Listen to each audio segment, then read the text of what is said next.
Hi friends, आज इस video में हम बात करेंगे कि प्रेगनेंसी के बाद जो कमर में दर्द होता है वो क्यों होता है और इसका इलाज क्या है। देखिए, ये एक इतनी कॉमन प्रॉब्लम है जो प्रेगनेंसी के बाद या प्रेगनेंसी के दौरान हर फीमेल को ये फेस करनी ही पड़ती है। तो सबसे पहले आपको ये पता होना बहुत जरूरी है कि कमर में दर्द होता क्यों है। देखिए, जब कोई प्रेग्नेंट होती है लेडी तो हमारी बॉडी में उस दौरान कुछ ऐसे हार्मोन्स रिलीज होते हैं जो हमारी मसल्स को लूज बना देते हैं और उस वजह से डिलीवरी के बाद हमें कमर में पेन होता है। इसके अलावा जैसे ही कोई लेडी सेकेंड ट्रिमेस्टर में एंटर करती है तो बेबी का वेट बढ़ जाता है। जब हम थर्ड मंथ के अल्ट्रासाउंड में होते हैं तो मोस्टली उस समय जो बेबी का वेट होता है वो 300 ग्राम या 400 ग्राम के बीच में रहता है।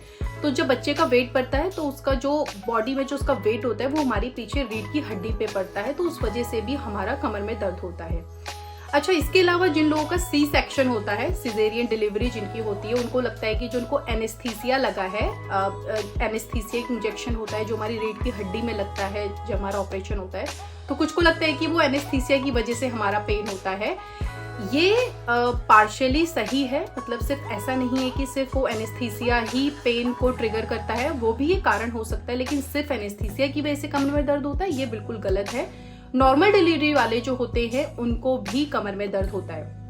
तो जब मैं प्रेग्नेंट थी तो मुझे तो प्रेगनेंसी के दौरान ही दर्द स्टार्ट हो गया था कमर में। जब मैं थर्ड मंथ मेरा जैसे ही कंप्लीट हुआ था, मैं फोर्थ और फिफ्थ मंथ में थी, तो मेरी कमर में दर्द स्टार्ट हो गया था। और उस समय तो मुझे मतलब बहुत ज़्यादा डर लगने लग गया था कि ऐसे कमर में दर्द क्यों हो रहा है, और अभी तो डिलीवरी होगी, मैं अपने को संभालूंगी, बेबी को संभालूंगी, ऑफिस जाना होगा, मल्टीपल थॉट्स माइंड में आ गए थे कि अभी क्या होगा। सो मेरी जो गायनी थी वो इतनी ज़्यादा फ्रेंडली नहीं थी, दो she is a very very good gynaecologist, बहुत शानदार डॉक्टर हैं, लेकिन वो मतलब बहुत ज़्यादा ऐसे एंटरटेन नहीं करेंगे अगर हम उनके पास अपनी छोटी छोटी क्वेरी लेके जाते थे। तो मैंने एक सेकंड ओपिनियन लिया था एक दूसरी डॉक्टर से, तो उन्होंने मुझे कुछ चीज़ें बताई जो मैंने प्रेगनेंसी में ही फॉलो करनी स्टार्ट कर दी थी, और टचवुड अभी तक मुझे कमर में दर्द बहुत रेयरली होता है। इसके अलावा एक बहुत फेमस गायनिकोलॉजिस्ट हैं डॉक्टर मयूरी कोठीवाला, आप उनका यूट्यूब पे पेज भी सर्च कर सकते हैं, बहुत अच्छी डॉक्टर है। I really like her content, the way she speak, the way she communicate her thought, so I really admire the doctor. सो आप उनको भी फॉलो कर सकते हैं। सो मैं इस वीडियो में, उन्होंने भी एक वीडियो बनाई थी, उनके भी मैंने कंटेंट और जो मेरी डॉक्टर ने बताया उसको मैं कंपाइल करके आपको बता रही हूँ वो 4 चीज़ें। नंबर 1, डिलीवरी के बाद आपको एकदम से भारी सामान नहीं उठाना है। इवन मैं तो ये बोलूँगी कि आपका बेबी है, नॉर्मली बेबी, इंडियन जो बेबी होते हैं वो 2.5 किलो, 3 किलो, 3.5 किलो, इतना वो एवरेज अपने वेट के साथ पैदा होते हैं। सो अपने बेबी का वेट भी आप अकेले ना उठाएं इनिशियली ब्रेस्ट फीडिंग के दौरान, आप किसी की हेल्प लीजिए।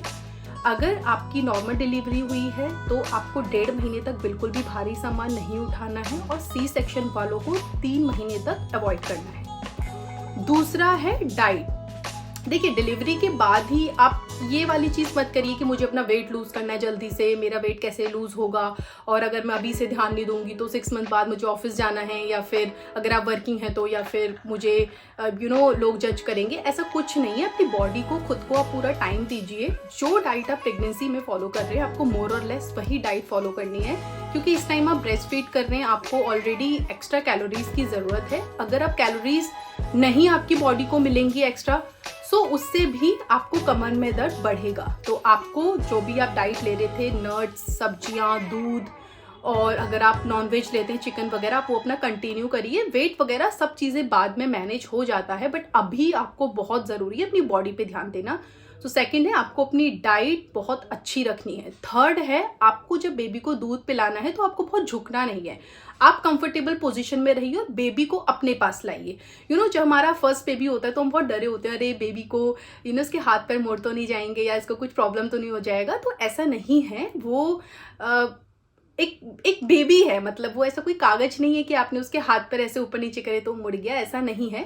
आप उसको आराम से अपनी पोजीशन पे लाइए, कंफर्टेबल उसको दूध पिलाइए, क्योंकि इस टाइम पे डिलीवरी के जस्ट बाद के 2 से 3 जो हफ्ते होते हैं ये बहुत इंपॉर्टेंट होते हैं। इस टाइम पे अगर आपने लापरवाही करी, तो मेरे डॉक्टर ने ये मुझे स्पेशली इस चीज़ को अंडरलाइन करके बोला था कि आपको ऐसे झुक के दूध नहीं पिलाना है, ये एक बहुत बड़ा कॉज है जो कमर दर्द को बढ़ाता है।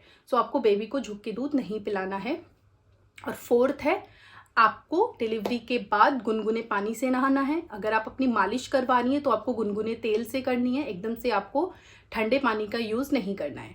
इसके अलावा भी कुछ चीज़ें हैं जो आप फॉलो कर सकते हैं, जैसे जिसका स्पेशली सी सेक्शन होता है उनको वॉक करनी चाहिए, उनको डाइट का हम पहले ही बता चुके हैं, उनको डाइट अच्छी लेनी है, साथ ही उनको दूध की जो क्वांटिटी है वो अपनी बहुत ज़्यादा रखनी है। आपको हाई हील्स कैरी नहीं करने हैं, वो भी कमर दर्द को ट्रिगर कर सकते हैं। सो ये सारी चीज़ें हैं, स्पेशली जो 4 चीज़ें मैंने आपको पहले बताई थी वो गाइज बहुत इंपॉर्टेंट है, मैंने खुद से फॉलो की हुई है और मुझे कमर में दर्द बहुत रेयरली होता है। सो अगर ये वीडियो आपको अच्छी लगी तो कमेंट सेक्शन में ज़रूर बताइए। अगर आपने चैनल को सब्सक्राइब नहीं किया तो चैनल को सब्सक्राइब कीजिए। Thank you.